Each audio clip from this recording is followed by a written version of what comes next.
Namaste and welcome again to our journey, reaching up to great minds through great quotes. In this video, I would like to present to you a few very meaningful quotations on the subject interconnections.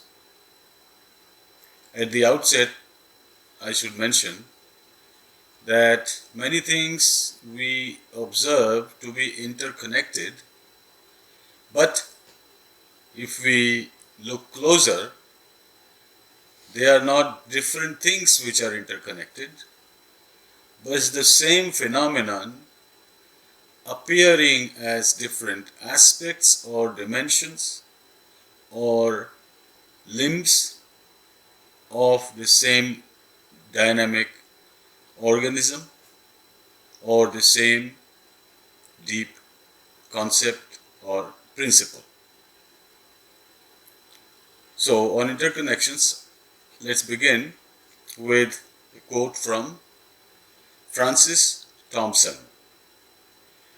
You cannot stir a flower.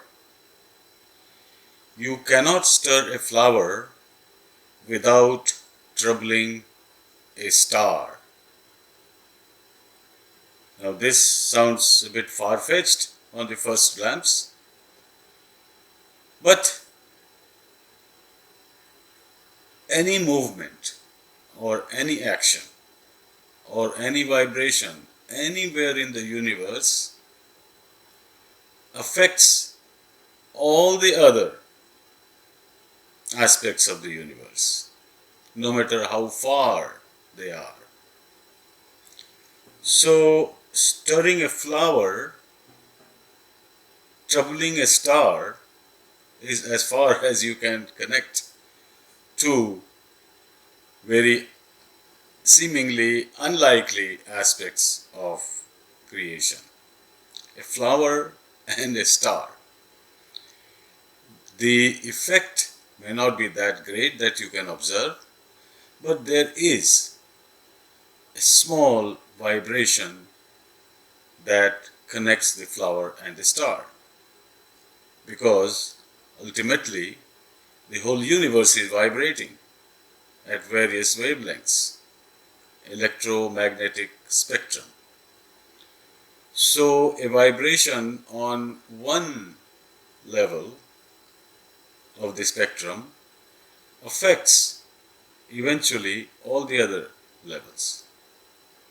It's like many years ago people used to talk about the butterfly effect, which means a butterfly flaps her wing in one region of the earth and there is a storm on the opposite side of the earth. Now the butterfly alone does not cause the storm, but the vibration created by flapping the wing has a dynamo effect or a resonance effect that can possibly create a storm on the other side of the earth. So this is an excellent food for thought. And on the same theme, John Muir: when we try to pick out anything by itself,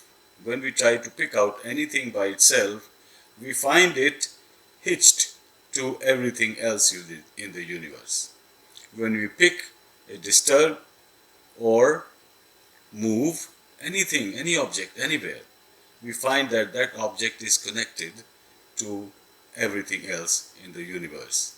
It is like the principle of entanglement in quantum physics, that atoms, particles are entangled.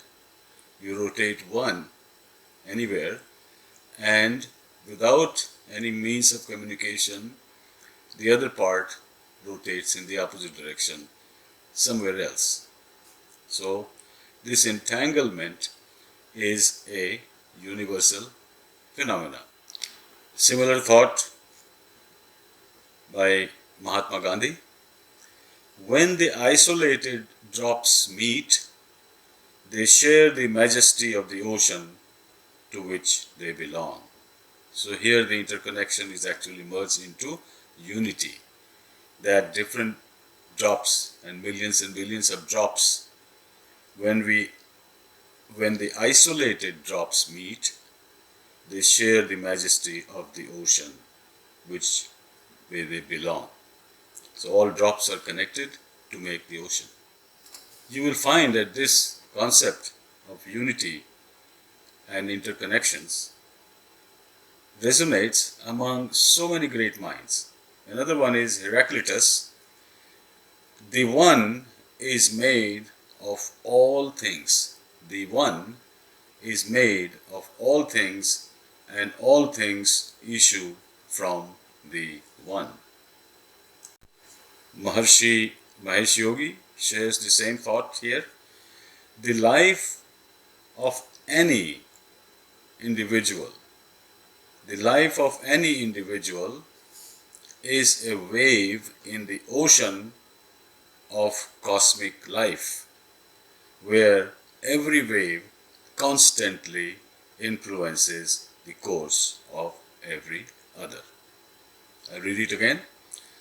The life of any individual is like a wave in the ocean of cosmic life, where every wave, that is every life, constantly influences the course of every other.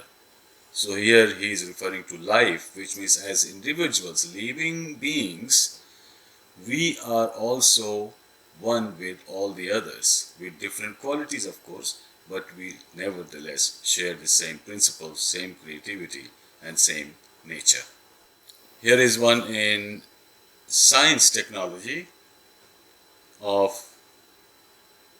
quantum physics and the terminology of a scientist, David Bohm. One is led to a new notion of unbroken wholeness, which denies the classical analyzability of the world into separately and independently existing parts. The inseparable quantum interconnections of the whole universe is a fundamental reality. Here is a similar theme by F. David Peat. Indeed, any phenomenon is examined. Indeed, if any phenomenon is examined in fine enough detail, it will turn out that everything causes everything else. Here, Albert Einstein lucidly explains the connection of life forms and even inert objects. If the bees, that is honeybees, if the bees become extinct, mankind will have only 4 years to live. No bees, no pollination, no plants, no animals, no humans. That's as clear and succinct as one can get. Again, if the bees become extinct, mankind will have only 4 years to live. No bees, no pollination, no plants, no animals, no humans. Now here is the ultimate spirituality in interconnections or oneness from Bhagavad Gita. He who sees me, that's Krishna speaking, he who sees me in all and all in one, from him I vanish not, nor does he vanish from me. So here is the unity of everything with divinity. He who sees me in all and all in me, from him I vanish not, nor does he vanish from me. Here is the connection with the education system by Vaclav Havel. Goal of education is to find connections between hidden phenomena, that is, moving from the physical to the subtle and spiritual. And this aspect is actually missing in education system, is how to keenly observe your surrounding. And great deal can be learned through observation, focused observation. Goal of education is to find connections between hidden phenomena. Now this one introduces time scale into the connectivity. It's not that what is happening now affects something happened or something happening now, or what happening now affects something that may happen afterwards. This one is saying something that happened in the past has already influenced what is happening today. So Nick Herbert says, everything that might have happened influences what actually does happen.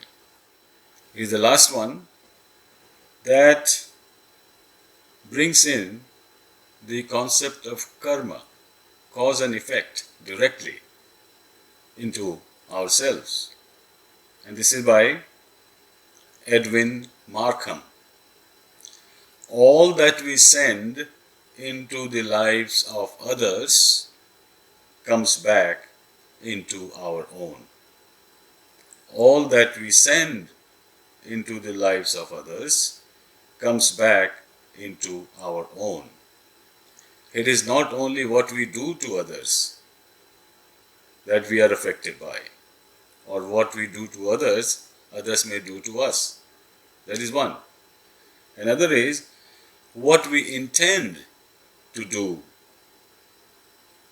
which influences others, or what we plan to do, what our wish is for others. If we wish well for others, prosperity, happiness for all, then we receive the same blessing from all to us individually.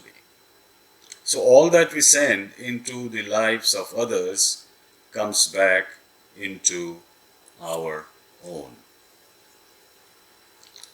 Thank you for listening, and I hope we are now feeling more connected than ever in the past. Namaste.